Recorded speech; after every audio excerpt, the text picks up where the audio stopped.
Previous performance কার ভালো, কে 5টা গোল করেছে, কে 6টা গোল করেছে, কে 7টা গোল করেছে, সেই পারফরমেন্স দিয়ে এই বিচার করা যাবে না। হিম্মতের ম্যাচ, যার হিম্মত আছে, যে লড়াই করে এ করবে সে। হ্যাঁ, মোরমানের একটা প্লাস পয়েন্ট, মোরমানের মানে এই টিমটাই প্রায় গত 3-4 বছর ধরে সেম টিমই খেলে আসছে। তাহলে ভয় পাওয়ার কোনো নেই। যদি ভয় পেয়ে যায়, যে ডরতা ও মরতা বলা একটা কথা আছে না, এই কিন্তু হিম্মতের ম্যাচ।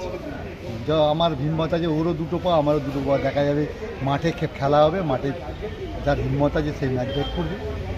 এবং আমি আশাবাদী, গত কয়েক বছরের থেকে এই বছরের টিমটা মানে জেতার ব্যাপারে আমি আশাবাদী। হামিদকে যেহেতু মোরমান দুটো স্টপার একটু 6 ফিটের ওপর, 6 ফুটের ওপর লম্বা, তাই ওর শরীর স্বাস্থ্যটা মানে ইন্ডিয়ানদের মধ্যে, but he is a good opportunist. মানে গোলের আশেপাশে ঘুরে যখনই বল পায় গোলে শট মারে, এবং দুটো ম্যাচ নেমেছে, দুটো ম্যাচই গোল করেছে। এটা স্ট্রাইকারের যেটা কাজ সেটা ভালো করেছে। এবং আমার দৃঢ় বিশ্বাস যে আমাদের নাম্বার 74 অ্যান্ড নাম্বার 8, এটা আমাদের তুরুপের তাস, এরা দুজন আমাদের মানে অ্যাসেট হবেই। এবং ওদের বোঝাতে হবে যে ইস্টবেঙ্গল ক্লাবের মেন ফ্রেমটা কী।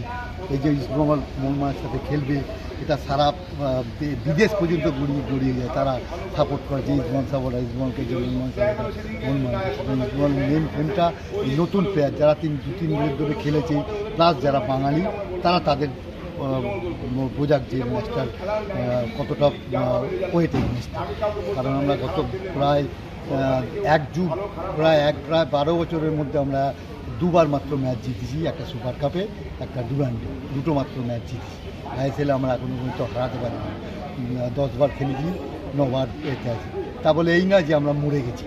যতক্ষণ না নাকটা না ডোবে ততক্ষণ পর্যন্ত কিন্তু লড়াই করে যেতে হবে। এটা সবসময় আমি বিশ্বাস থাকে। আমাদের সময় আমরা যখন খেলতাম, এই ম্যাচটাকে আমরা পাখির চোখ করতাম। জানি এই ম্যাচটা যদি আমরা টুর্নামেন্টে কোনো হেরে গেলেও, আমাদের কোনো কারোর কাছে, ছোটো টিমের কাছে হেরে গেলেও অতটাই হতো না, কিন্তু মোহনবাগানের কাছে হারটা আমাদের সাপোর্টাররা, অফিসিয়ালরা কেউ মেনে নিতে পারে। এই ম্যাচটা যদি ভালো খেলে, সারা বছর স্মুথলি প্লেয়ারদেরও ভালো যাবে, সাপোর্টার দর্শকরাও প্রচুর মাঠে আসবে।